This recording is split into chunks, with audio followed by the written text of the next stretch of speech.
بسم اللہ الرحمن الرحیم۔ یقیناً جس نے بھی برے کام کیے اور اس کی نافرمانیوں نے اسے گھیر لیا وہ ہمیشہ کے لیے جہنمی ہے،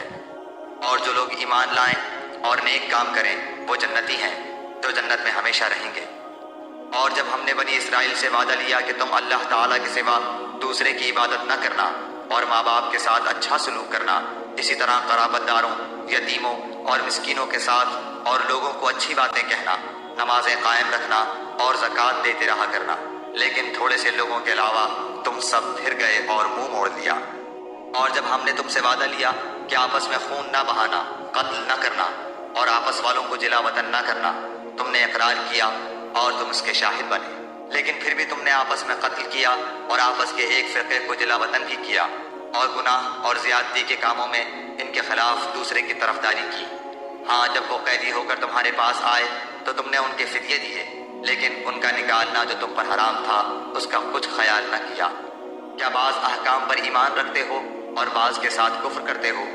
تم میں سے جو بھی ایسا کرے اس کی سزا اس کے سوا کیا ہو کہ دنیا میں رسوائی اور قیامت کے دن سخت عذاب کی مار،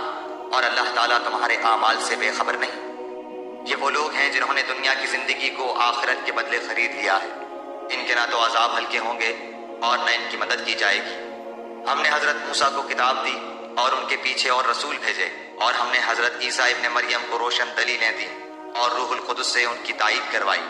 لیکن جب کبھی تمہارے پاس رسول وہ چیز لائے جو تمہاری طبیعتوں کے خلاف تھی، تم نے جھٹ سے تکبر کیا، بس بعض کو تو جھٹلا دیا اور بعض کو قتل بھی کر ڈالا۔ یہ کہتے ہیں کہ ہمارے دل غلاف والے ہیں، نہیں، بلکہ ان کے کفر کی وجہ سے انہیں اللہ تعالیٰ نے ملعون کر دیا ہے، ان کا ایمان بہت ہی تھوڑا ہے۔ اور ان کے پاس جب اللہ تعالیٰ کی کتاب ان کی کتاب کو سچا کرنے والی آئی، حالانکہ پہلے یہ خود اس کے ذریعے کافروں پر فتح چاہتے تھے، تو باوجود آ جانے اور باوجود پہچان لینے کے پھر کفر کرنے لگے۔ اللہ تعالیٰ کی لعنت ہو کافروں پر، بہت بری ہے وہ چیز جس کے بدلے انہوں نے اپنے آپ کو بیچ ڈالا، وہ ان کا کفر کرنا ہے۔ اللہ تعالیٰ کی طرف سے نازل شدہ چیز کے ساتھ محض اس بات سے چل کر کہ اللہ تعالیٰ نے اپنا فضل اپنے جس بندے پر چاہا نازل فرمایا، اس کے باعث یہ لوگ غضب پر غضب کے مستحق ہو گئے، اور ان کافروں کے لیے رسوا کرنے والا عذاب ہے۔ اور جب ان سے کہا جاتا ہے کہ اللہ تعالیٰ کی اتاری ہوئی کتاب پر ایمان لاؤ، تو کہہ دیتے ہیں کہ جو ہم پر اتاری گئی اس پر ہمارا ایمان ہے، حالانکہ اس کے بعد والی کے ساتھ جو ان کی کتاب کی تصدیق کرنے والی ہے کفر کرتے ہیں۔ اچھا، ان سے یہ تو دریافت کریں کہ اگر تمہارا ایمان پہلی کتابوں پر ہے تو پھر تم نے اگلے انبیاء کو کیوں قتل کیا؟ تمہارے پاس تو موسیٰ یہی دلیلیں لے کر آئے، لیکن تم نے پھر بھی بچھڑا پوجا، تم ہو ہی ظالم۔ جب ہم نے تم سے وعدہ لیا اور تم پر طور کو کھڑا کر دیا اور کہہ دیا کہ ہماری دی ہوئی چیز کو مضبوط تھامو اور سنو، تو انہوں نے کہا ہم نے سنا اور نافرمانی کی، اور ان کے دلوں میں بچھڑے کی محبت گویا پلا دی گئی بسبب ان کے کفر کے۔ ان سے کہہ دیجئے کہ تمہارا ایمان تمہیں برا حکم دے رہا ہے اگر تم مومن ہو۔ آپ کہہ دیجئے کہ اگر آخرت کا گھر صرف تمہارے ہی لیے ہے، اللہ کے نزدیک اور کسی کے لیے نہیں، تو آؤ اپنی سچائی کے ثبوت میں موت طلب کرو، لیکن اپنے کرتوتوں کو دیکھتے ہوئے کبھی بھی موت نہیں مانگیں گے۔ اللہ تعالیٰ ظالموں کو خوب جانتا ہے۔ بلکہ سب سے زیادہ دنیا کی زندگی کا حریص اے نبی آپ انہی کو پائیں گے۔ یہ حرص زندگی میں مشرکوں سے بھی زیادہ ہے۔ ان میں سے تو ہر شخص 1000 سال کی عمر چاہتا ہے، گو یہ عمر دیا جانا بھی انہیں عذاب سے نہیں چھڑا سکتا۔ اللہ تعالیٰ ان کے کاموں کو بخوبی دیکھ رہا ہے۔ اے نبی آپ کہہ دیجئے کہ جو جبریل کا دشمن ہو، جس نے آپ کے دل پر پیغام باری تعالیٰ اتارا ہے، جو پیغام ان کے پاس کی کتاب کی تصدیق کرنے والا اور مومنوں کو ہدایت اور خوشخبری دینے والا ہے،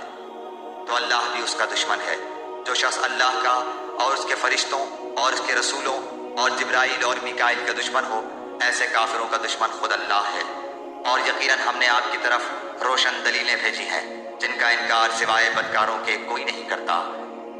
یہ لوگ جب کبھی کوئی عہد کرتے ہیں تو ان کی ایک نہ ایک جماعت اسے توڑ دیتی ہے، بلکہ ان میں سے اکثر ایمان سے خالی ہیں۔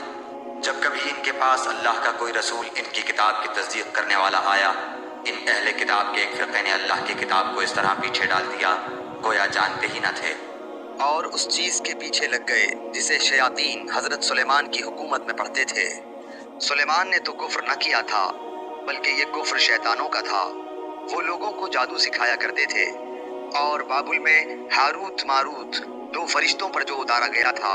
وہ دونوں بھی کسی شخص کو اس وقت تک نہیں سکھاتے تھے جب تک یہ نہ کہہ دیں کہ ہم تو ایک آزمائش ہیں، تو کفر نہ کر۔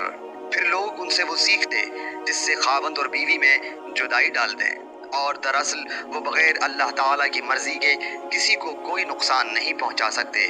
یہ لوگ وہ سیکھتے ہیں جو انہیں نقصان پہنچائے اور نفع نہ پہنچا سکے، اور وہ بالیقین جانتے ہیں کہ اس کے لینے والے کا آخرت میں کوئی حصہ نہیں، اور وہ بدترین چیز ہے جس کے بدلے وہ اپنے آپ کو فروخت کر رہے ہیں۔ کاش کہ یہ جانتے ہوتے۔